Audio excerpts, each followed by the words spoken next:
syukur Tuhan Yesus untuk penyertaan Tuhan Yesus untuk setiap kami Tuhan Yesus. Kami mengucap syukur Tuhan untuk kasih setia-Mu Tuhan Yesus. Kami mengucap syukur Tuhan Yesus buat perlindungan Tuhan yang sempurna Tuhan. Proteksi-Mu yang sempurna untuk setiap kami Tuhan. Keluarga kami Tuhan, bahkan orang-orang yang kami sayangi Tuhan Yesus.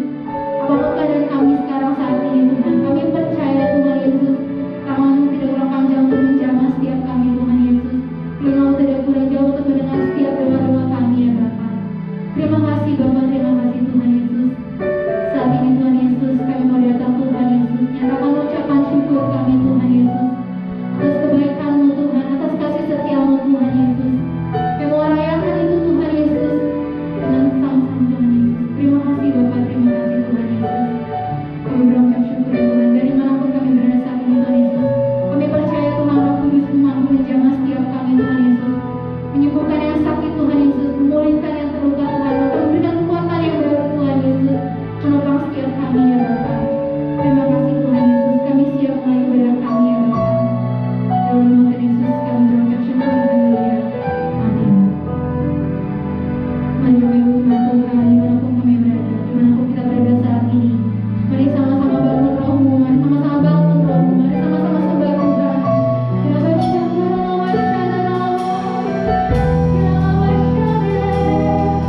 mari naikkan ucapan syukur, naikkan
Shalom semuanya, pada Voice of Pentecost hari ini kita akan membahas teguh berdiri karena ketulusan.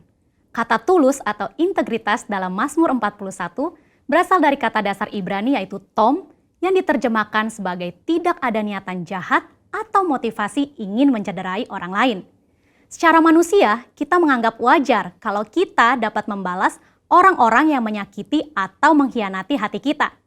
Bahkan Raja Daud dengan segala kelebihannya pun mencurahkan isi hatinya dengan memohon belas kasihan dan meminta Tuhan membelanya. Daud merasa layak memberikan hukuman dan membalas orang-orang yang memusuhinya. Namun Tuhan menjawab doa Daud dengan cara yang berbeda.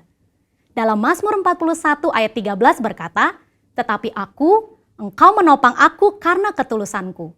Engkau membuat aku tegak di hadapanmu untuk selama-lamanya." Kata ketulusan dalam English Standard Version adalah integrity, di mana kata tersebut mengandung arti Tuhan menopang Daud sehingga dapat teguh karena ketulusan atau integritas Daud. Tuhan meneguhkan Daud bukan untuk membalas dendam kepada musuh-musuhnya, melainkan ketulusan hati Daud untuk mengasihi musuh-musuhnya. Pengertian dalam ayat ini merupakan titik balik Daud. Daud menyadari bahwa pertolongan, kekuatan, dan perkenanan Tuhan datang karena ketulusan atau integritas Daud di mata Tuhan, bukan karena nafsu untuk melakukan pembalasan. Selain Daud, ada tokoh-tokoh di Alkitab yang berjalan atau hidup dalam integritas dan mendapatkan pertolongan Tuhan. Mari kita bahas. Yang pertama, Yusuf. Yusuf adalah orang muda yang mempertahankan integritasnya. Yusuf mengalami berbagai pengalaman yang buruk, namun Yusuf selalu berjalan dalam ketulusan hati. Ia mengalami kemenangan atas hal-hal yang buruk. Ketika dijual oleh saudara-saudaranya sebagai budak, ia dapat memilih untuk menyalahkan saudaranya, menyalahkan situasi, bahkan menyalahkan Tuhan.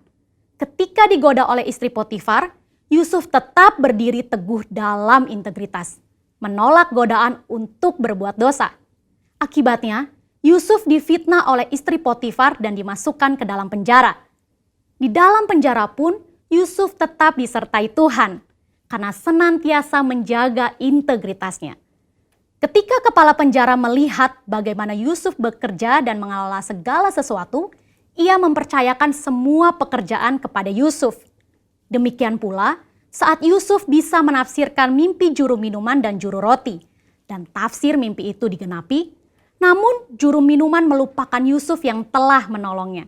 Pada saat yang tepat, Yusuf diteguhkan oleh Tuhan untuk berbicara di depan Firaun dan menafsirkan mimpi Firaun. Tuhan memiliki cara dan waktu yang tepat untuk mempromosikan Yusuf, orang yang hidup dalam ketulusan hati. Kita pun dapat ditolong Tuhan jika kita tetap teguh berdiri dalam ketulusan hati kita. Tokoh Alkitab yang kedua yaitu Daniel. Sebagai orang buangan yang ditawan di Babel, Daniel harus menuruti semua aturan Babel termasuk dalam hal makan dan minum. Namun Daniel memilih untuk tidak menajiskan dirinya dengan makanan dan minuman yang disantap raja.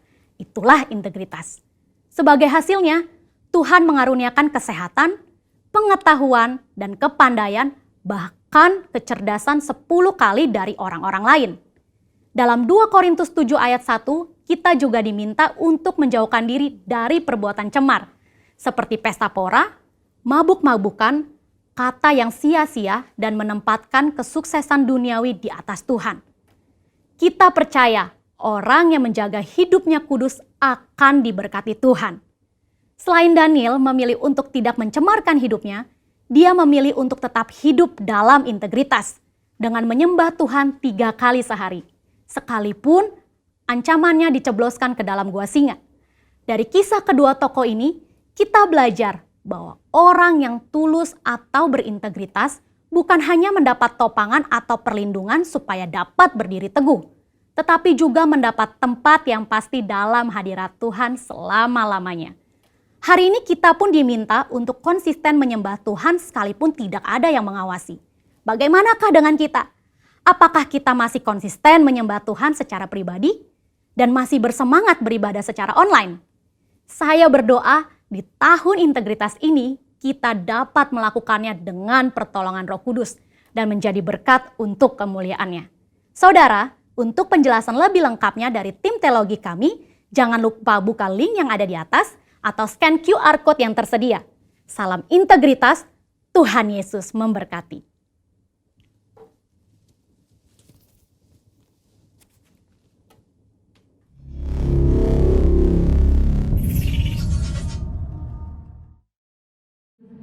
Biar kami akan persiapkan hati kami Tuhan Yesus untuk benih kebenaran firman-Mu ya Bapa.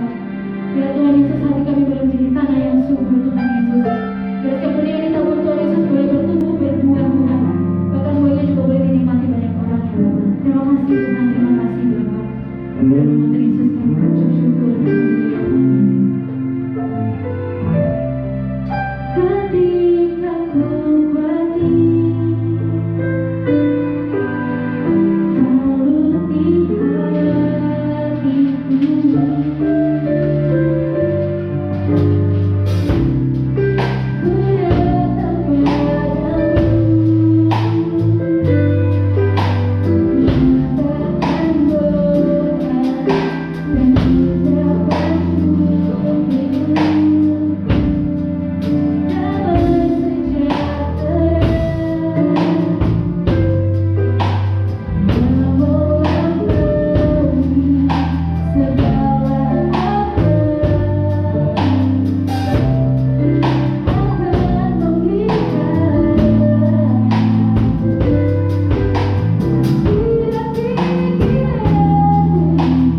Ibu yang ada di rumah, semua baik-baik, semua sehat, tetap semangat di dalam Tuhan. Mari sebelum kita mendengarkan kebenaran firman Tuhan, kita bersatu di dalam doa.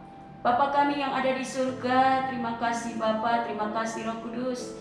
Terima kasih Tuhan Yesus, urapi Tuhan hamba-Mu untuk menyampaikan isi hati-Mu. Biarlah pengurapan-Mu Tuhan Yesus memampukan hamba-Mu untuk menyampaikan isi hati-Mu Tuhan, supaya kami semua yang mendengar boleh dikuatkan, boleh diberkati.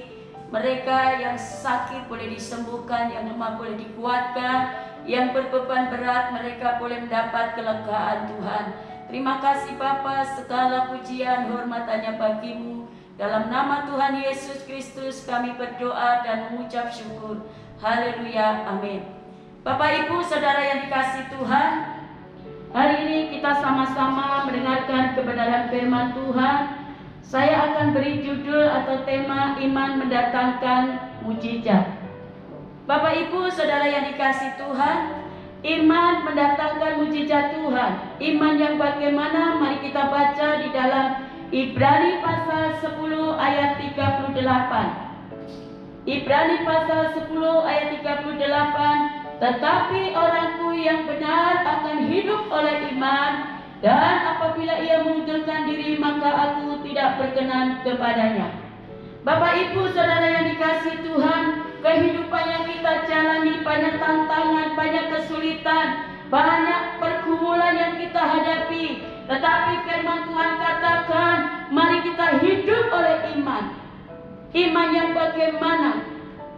Iman percaya kepada Yesus, bahwa Tuhan sanggup membuka jalan setiap persoalan kita. Di dalam Filipi pasal 4 ayat 13 dikatakan, segala perkara dapat kutanggung di dalam Dia yang memberi aku kekuatan. Bapak Ibu Saudara yang dikasihi Tuhan, kehidupan di muka bumi banyak masalah, banyak tantangan yang kita hadapi. Tapi apapun masalah yang kita hadapi, kita harus tetap berdiri kokoh iman kita. Kita harus tetap semangat di dalam Tuhan. Kuncinya kita hadapi dengan iman, sesuai dengan Ibrani pasal 10 ayat 38. Tetapi orangku yang benar akan hidup oleh iman. Tantangan boleh ada, kesulitan boleh ada, goncangan boleh ada, tetapi mari kita berjalan dengan iman percaya kepada Yesus. Iman percaya kepada Yesus, bahwa Yesus sanggup menolong saudara dan saya. Orang yang tidak hidup oleh iman selalu hidup dalam ketakutan, hidup dalam kekhawatiran. Tetapi firman Tuhan katakan hari ini, diberkatilah orang yang mengandalkan Tuhan. Orang yang mengandalkan Tuhan hidupnya tidak dihantui dengan ketakutan, tidak dihantui dengan kekhawatiran, tidak dihantui dengan tekanan-tekanan yang menghimpit hidup kita. Karena firman Tuhan jelas katakan dalam Ibrani pasal 10 ayat 38, tetapi orangku yang benar akan hidup oleh iman. Apapun keadaanmu hari ini, kita harus tetap berdiri kokoh dengan iman percaya kepada Yesus. Kita harus tetap semangat di dalam Tuhan. Kita harus mengandalkan Tuhan. Orang yang hidup oleh iman selalu mengalami mujizat Tuhan. Orang yang beriman tidak pernah terkalahkan oleh badai. Orang yang hidup oleh iman selalu mendapat mujizat Allah. Bapak Ibu Saudara yang dikasihi Tuhan, banyak anak Tuhan yang kalah dalam peperangan iman. Banyak orang yang mundur sebelum garis finish. Tapi firman Tuhan hari ini mengingatkan setiap kita, apapun keadaan kita, apapun masalah kita, kita harus tetap berdiri kokoh dengan iman percaya kepada Yesus. Bagaimana caranya supaya kita memiliki iman yang kuat, iman yang kokoh? Tidak ada jalan lain. Mari kita tetap merenungkan firman Tuhan. Baca firman Tuhan. Baca firman Tuhan. Inilah rupanya kunci supaya kita kuat menghadapi tantangan, supaya kita kuat untuk menghadapi badai. Bapak Ibu Saudara yang dikasihi Tuhan, tetapi sebaliknya kalau saudara tidak membaca firman Tuhan, cara mendengar firman Tuhan, pasti iman saudara menjadi lemah, menjadi khawatir. Tetapi hari ini Tuhan ingatkan setiap kita, mari hidup kita, hati kita, pikiran kita diisi dengan firman Tuhan, supaya pikiran dan hati kita selalu mempunyai pikiran-pikiran yang baik, pikiran-pikiran yang positif. Inilah yang menjadikan kita supaya kita tetap berdiri kokoh iman kita. Tetapi pada saat engkau hadapi masalah, menghadapi tantangan, pada saat kita selalu merenungkan firman Tuhan, kita diingatkan firman Tuhan sesuai dengan Filipi pasal 4 ayat 13. Segala perkara dapat kutanggung di dalam Dia. Masalah apapun, kalau saudara dan saya melibatkan Tuhan, semua ada jalan keluar, semua ada solusi. Artinya semua masalah kalau kita libatkan Tuhan, semuanya bisa diselesaikan bersama dengan Tuhan. Mari Bapak Ibu Saudara yang dikasihi Tuhan, dunia boleh digoncang, masalah boleh ada, mungkin masalah ekonomi, masalah keluarga, masalah kesehatan. Tetapi ketahuilah Bapak Ibu Saudara yang dikasihi Tuhan, semua masalah boleh kita hadapi, semua ada jawabannya dalam firman Tuhan. Bapak Ibu Saudara yang dikasihi Tuhan, dalam firman Tuhan di atas, Tuhan mengungkapkan kepada murid-muridnya iman yang mengerjakan mujizat, yaitu percaya dan tidak bimbang. Yang ada di dalam kita, apa yang harus kita lakukan? Yang pertama, iman yang mengerjakan mujizat adalah iman yang bersumber kepada Allah. Iman yang bersumber kepada Allah, karena hanya Allah yang dapat mengerjakan mujizat Tuhan. Hanya Allah yang sanggup menolong saudara dan saya. Maka iman yang mengerjakan mujizat harus bersumber kepada Allah. Karena di dalam Allah ada janji-janji Tuhan. Karena ada di dalam Allah ada kuasa Tuhan. Mari Bapak Ibu Saudara yang dikasihi Tuhan, mujizat Allah selalu dinyatakan pada saat kita mempunyai iman yang besar. Bukan kekhawatiran, bukan ketakutan, bukan kebimbangan, kecemasan. Tetapi hari ini Tuhan katakan, iman yang bagaimana supaya mengalami mujizat Allah. Mari, iman yang mengerjakan mujizat adalah iman yang bersumber kepada Allah. Karena di dalam Allah ada janji-janji Tuhan, di dalam Allah ada kuasa Tuhan. Yang setuju katakan amin. Yang kedua, Bapak Ibu Saudara yang dikasihi Tuhan, iman yang bagaimana bisa mengerjakan mujizat Allah. Poin yang kedua, Bapak Ibu Saudara yang dikasihi Tuhan, iman yang mengerjakan mujizat adalah iman yang mengerjakan mujizat adalah iman yang diwujudkan dalam kata-kata. Kata-kata yang bagaimana? Seperti perempuan yang 12 tahun pendarahan, asalku jamah saja jubahnya aku akan sembuh. Perkataan kita adalah perkataan yang berkuasa. Hati-hati dengan perkataan. Perkataan ini bisa menghasilkan keberuntungan atau kutuk, saudara. Kata-kata ini bisa menghasilkan obat atau racun. Mari Bapak Ibu Saudara yang dikasihi Tuhan, bagaimana iman kita bisa menghasilkan mujizat Allah? Mari perkatakan perkataan yang baik, perkataan yang positif. Seperti perempuan yang pendarahan 12 tahun, dia berkata, asalku jamah saja jubahnya aku akan sembuh. Itu meluap dari iman seorang perempuan, saudara. Kata-kata itu didasari dengan iman yang luar biasa, iman yang besar, maka akan terjadi mujizat Allah. Poin yang ketiga, iman yang mengerjakan mujizat adalah iman yang diwujudkan di dalam doa. Bapak Ibu Saudara yang dikasihi Tuhan, hari-hari ini mari kita banyak berkomunikasi dengan Tuhan. Hari-hari ini mari kita banyak intim dengan Tuhan. Iman yang mengerjakan mujizat adalah pada saat kita mempunyai keintiman dengan Tuhan. Doa diwujudkan dalam kesepakatan. Doa diwujudkan dalam kerendahan hati, bahwa saudara dan saya tidak sanggup tanpa Tuhan yang menyertai kita.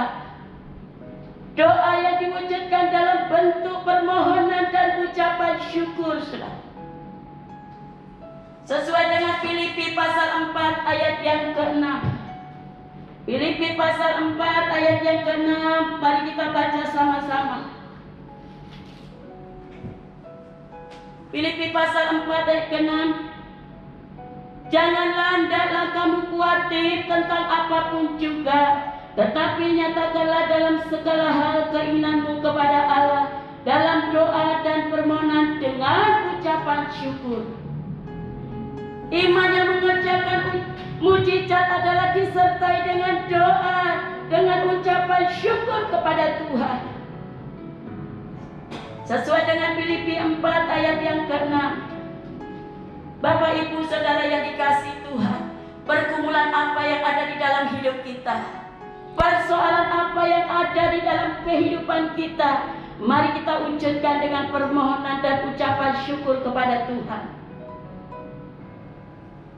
Doa yang diwujudkan adalah sesuai dengan kehendak Allah, bukan kehendak kita.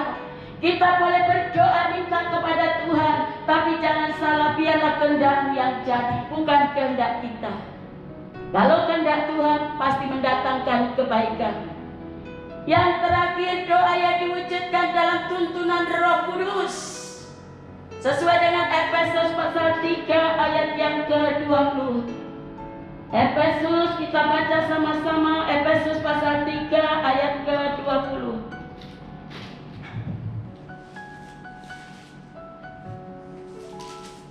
Efesus pasal 3 ayat 20. Bagi Dialah yang dapat melakukan jauh lebih banyak daripada yang kita doakan atau pikirkan, seperti yang ternyata dari kuasa yang bekerja di dalam kita.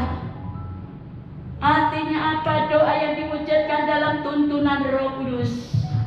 Mari Bapak, Ibu, Saudara yang dikasihi Tuhan, hari-hari ini kita minta tuntunan Roh Kudus.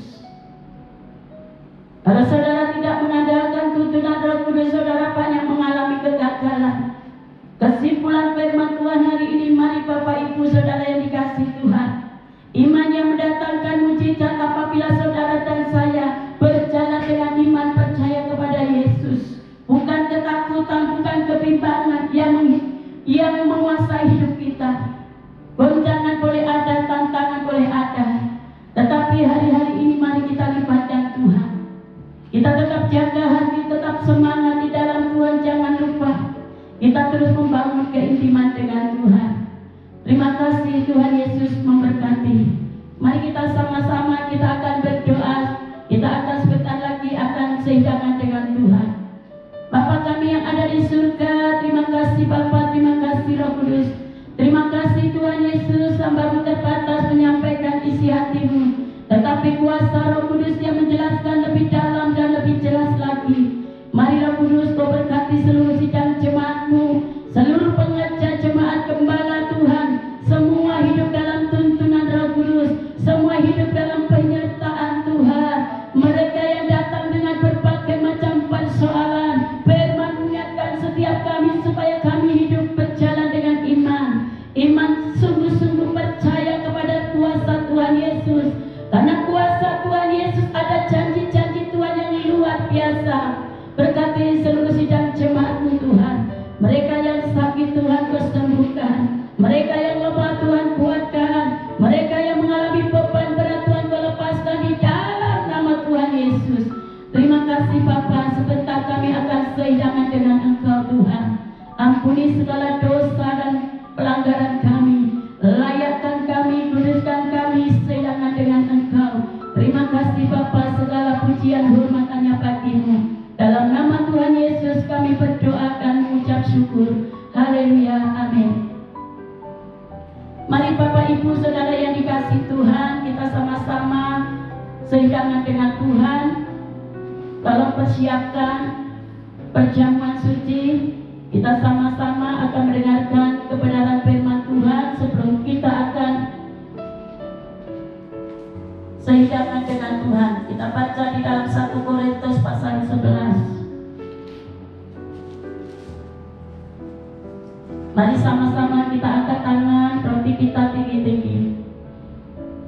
Demikianlah firman Tuhan, sebab apa yang telah kuteruskan kepadamu telah aku terima dari Tuhan, yaitu bahwa Tuhan Yesus pada malam waktu ia diserahkan mengambil roti. Mari kita angkat tinggi-tinggi, dan sesudah itu ia mengucap syukur atasnya.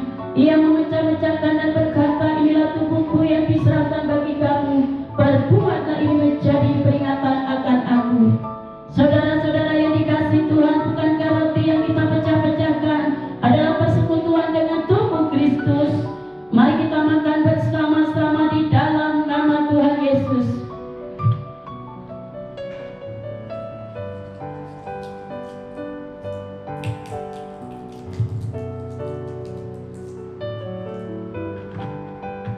Mari kita angkat cawan tinggi-tinggi.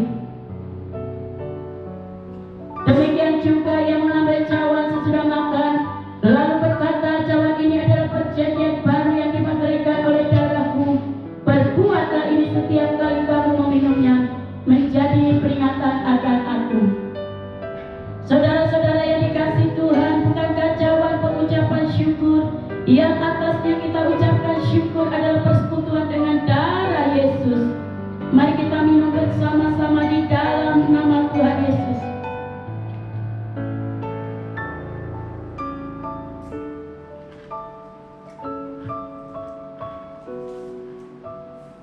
Mari kita mengucap syukur kepada Tuhan.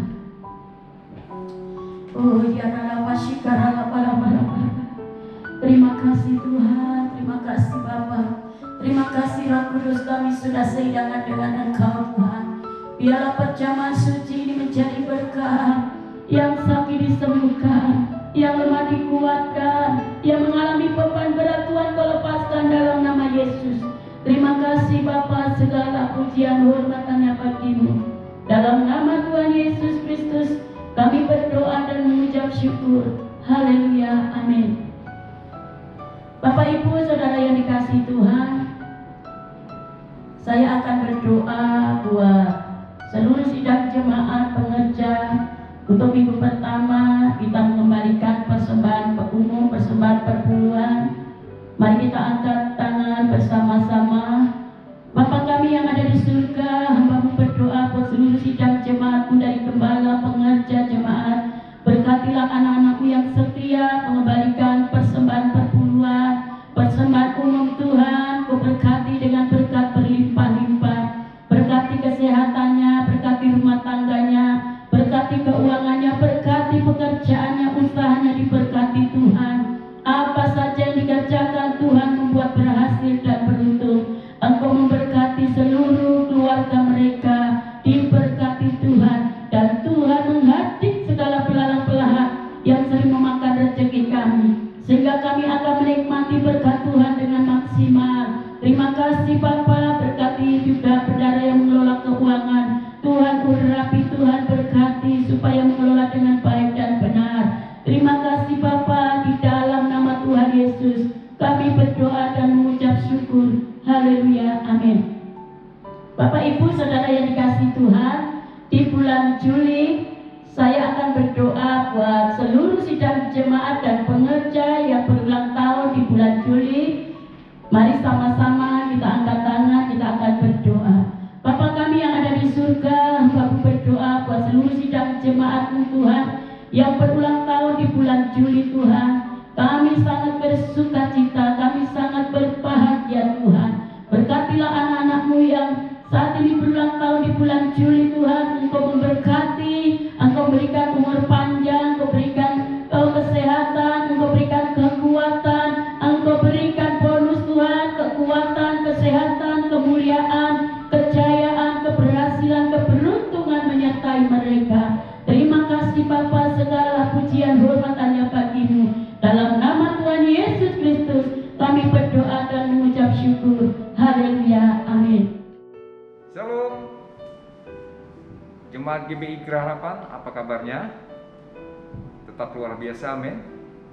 Tetap kita terus berdoa dan bersandar kepada Tuhan. Berdoa untuk Tuhan kuatkan dalam menghadapi pandemi COVID-19 ini. Dikuatkan, tetap ada sukacita dan damai sejahtera. Bapak Ibu yang kasih Tuhan, dengan ini juga diumumkan bahwa ibadah untuk minggu ini dilakukan secara online mengingat ada pemberlakuan PPKM darurat oleh pemerintah dari tanggal 3 sampai tanggal 20 Juli 2021. Biar kiranya tetap kita semangat dalam menjalankan ibadah-ibadah yang dilakukan secara online. Bapak Ibu, tetap kita berdoa terus juga bagi bangsa dan negara supaya COVID-19 ini tetap berlalu. Dan bagi Bapak Ibu yang rindu untuk memberikan persembahan persepuluhan, juga persembahan sumbangan sukarela, dapat Bapak Ibu salurkan melalui transfer dengan nomor rekening yang ada tertera di bawah ini. Demikian pengumuman. Tuhan Yesus memberkati. Mari Bapak Ibu Saudara yang dikasihi Tuhan, kita sama-sama kita arahkan tangan kita kepada Tuhan, kita akan terima berkat Tuhan. Kekasih-kekasih Tuhan, biji mata Tuhan, umat kesayangan Tuhan, pulanglah membawa berkat daripada Tuhan, berkat damai sejahtera sukacita, berkat yang berlimpah-limpah dari Allah Bapa, Anak dan Roh Kudus menyertai kita semua, mulai hari ini sampai Tuhan Yesus datang yang kedua kali, menjemput kita di awan-awan yang permai sampai selama-lamanya. Mari